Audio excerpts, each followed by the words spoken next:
It's hard to believe it's already time for King of the Hammers. You excited? Yeah. It's going to be a good time. But we've got a ton of work to do on our side-by-side. So one of the first things we're going to do is change out these lower arms to some more beefy ones. What happened last year? Did someone run into the back of us? Yeah, so someone ran the back of us, dented it. But we also, out at Moab, this one's bent too from our Moab race. So we need to put on some beefier ones. We've got these nice fully welded boxed in arms to put there that will give us some extra ground clearance as well. We're going to change out the springs on these shocks. We got some new springs from Shock Therapy that should make our ride a whole lot nicer. So let's get started.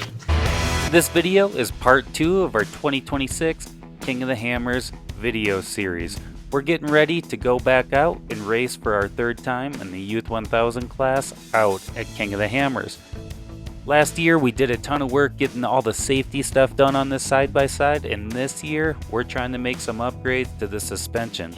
The first thing we're going to do, jack up the side-by-side. This thing goes a long way, so you got to have the jack with a piece of wood and an extra long. Look at that. It just keeps going and going. All right, there we go.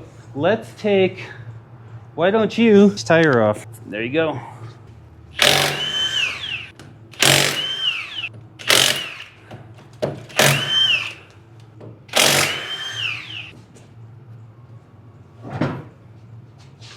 There you go. So the first thing we're going to try to do is change out this spring since we have all this exposed. So why don't you go ahead and run that up there. Hold it. Again. There.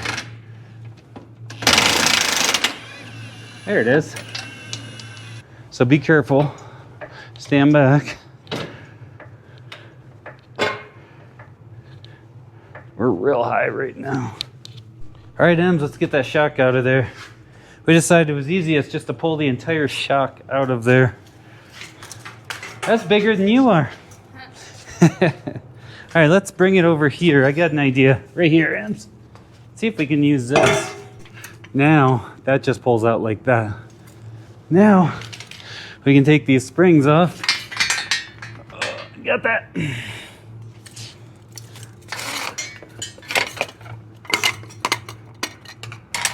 All right, there we go. So they said 9 and 15, right? Yeah. So 9. This is actually where it needs to be. This is at 15. So this is going to be set at 9. So that's gonna, we'll do that second. We'll do this first. So first you have the secondary spring. Now they mark these rear, so we can't do it wrong. Put that slider on there. Then we put this guy on there. Now it's flipper over. We put the bottom on there. And then that just holds like that. So we tighten this back up. Put it like that. All right. We originally tried doing this without pulling the shock off the machine, but this was just a lot easier. I thought I could get them off there, but nope. So we tighten this 9 inches down to here. That gives us our secondary preload. This down here, when this spring compresses, where this spring rides can only go to right here.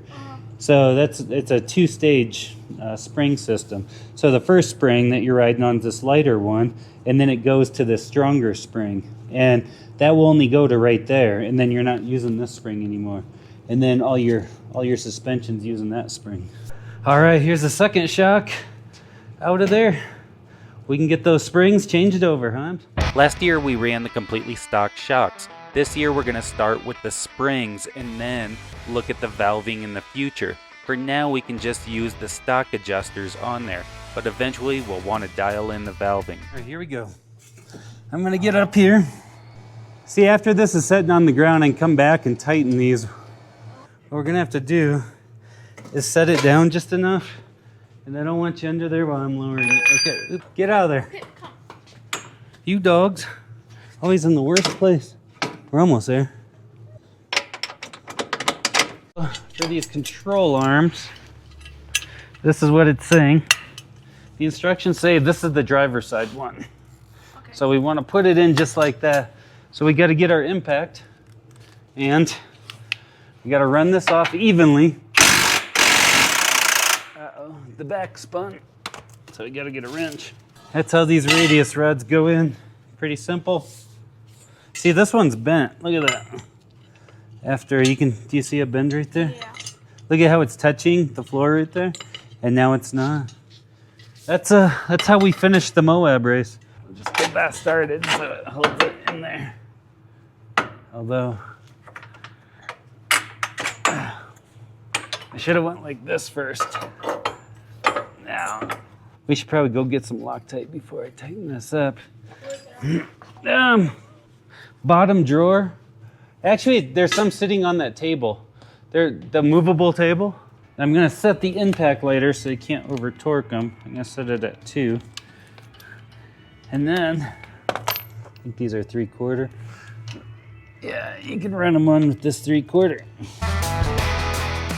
We have to change our tires back out to the smaller 32-inch tires because we're not allowed to run the 35-inch tires that we had on the Can Am already.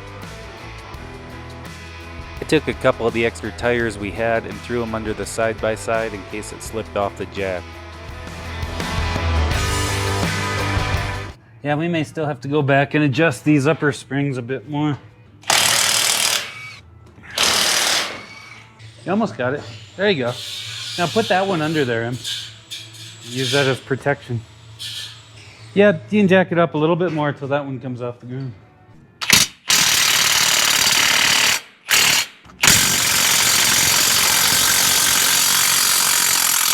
All right, can you do that on the other side? Yeah. And you kind of pull the bolt while spinning it with...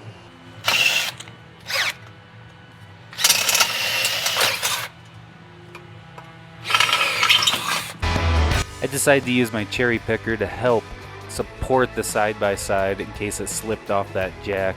I just wanted it to be as safe as we could make it.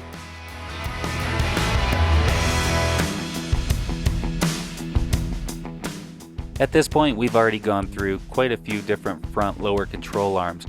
What happens is we nick them with a rock and then they start to dent. It leaves a big dent on the bottom of it. So what we're going to be doing is installing some nice beefy aftermarket front lower control arms.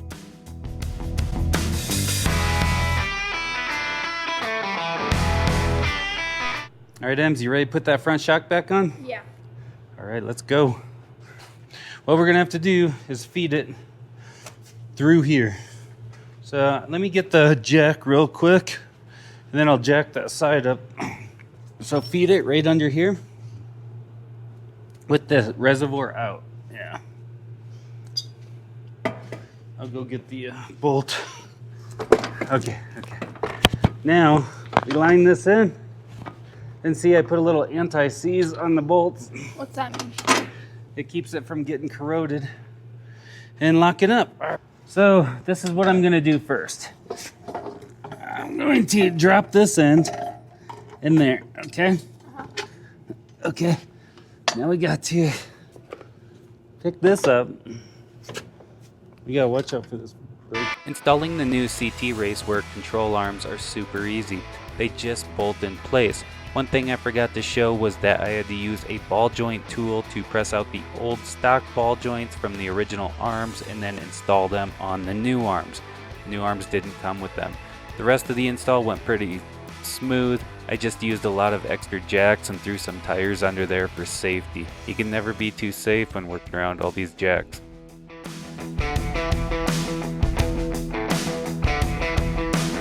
Now I gotta put this nut on right here on the sway bar, and then I'll have you go tighten these ends.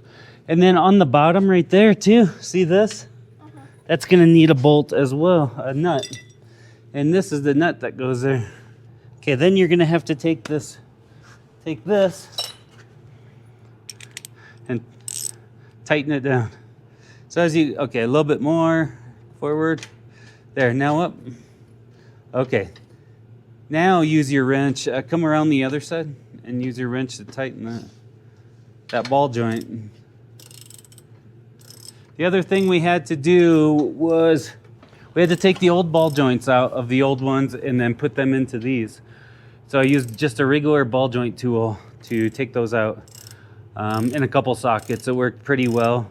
Some of the old arms were so bent that they didn't want to come out very easy. But probably could have ordered some new ones or aftermarket ones. I didn't really think of it till these arms showed up without the ball joints. They did come with bushings, so like these arms have bushings already in them. I just put a little anti-seize on the bolt shaft and then Loctite on the end. Then we'll go back around with a torque wrench and torque all these down. They have a pretty high torque spec, but I just got to go re-verify that. And after that, look at the clearance that we're going to get out of this thing now. Seemed like we were hitting those stock arms on just about everything. Replacing the arms wasn't too bad. It really didn't take that much time because we also did all the springs and everything at the same time. So it is. All right, Emily is hooking up the brake lines right now. There's 3 bolts here to hook up the existing brake line and use those fittings for. One thing you just have to be careful of, lessons learned, make sure this brake line is on inside of here and there's a little place to attach it so it's not outside of there, because then you have to take things apart again. We had to pull the shock back off and disconnect the brake caliper. You can see right here, they go in there so they're protected, not getting squished under there if you hit a rock. So this is how the brake line secures right there. Overall, pretty simple. One thing, you have to get a different bolt. You see, this is the old bolt that we had. It's an M14. Now that bolt's too long. So got to go back to the hardware store and get an M14. Probably like an M14 by 70 bolt. I had to replace one in the back too that stripped out. Few different things we had to deal with. We're getting close to being able to put the tires back on this. All right, so another issue these Can-Ams are known for is the lower rear control arm bolts. They can back out. So as the suspension's cycling, somehow these bolts are able to start working themselves loose. So whether or not that means that the arm is somehow it's moving the bolt, you know, it's not operating as freely as it's supposed to. So people came up with this deal to help stop that. And so super simple to install. I got those new arms on there. So what we're gonna do, and what it does is it's just a locking fastener head.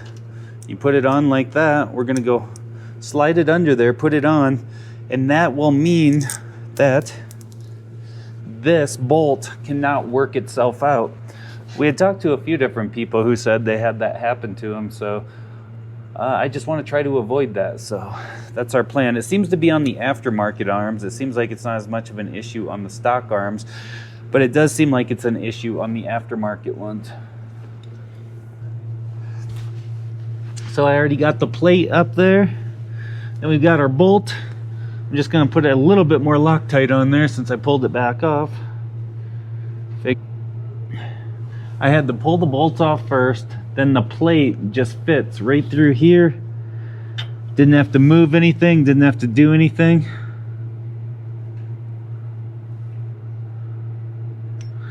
I just add a little Loctite to each bolt. Figure why not?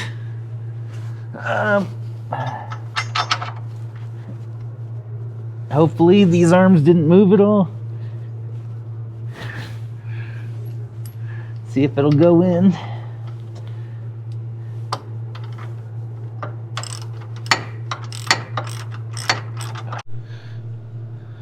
So just put this on there. And then put that nut on, and it cannot back out of there. Stay tuned and follow along for our 2026 KOH updates videos.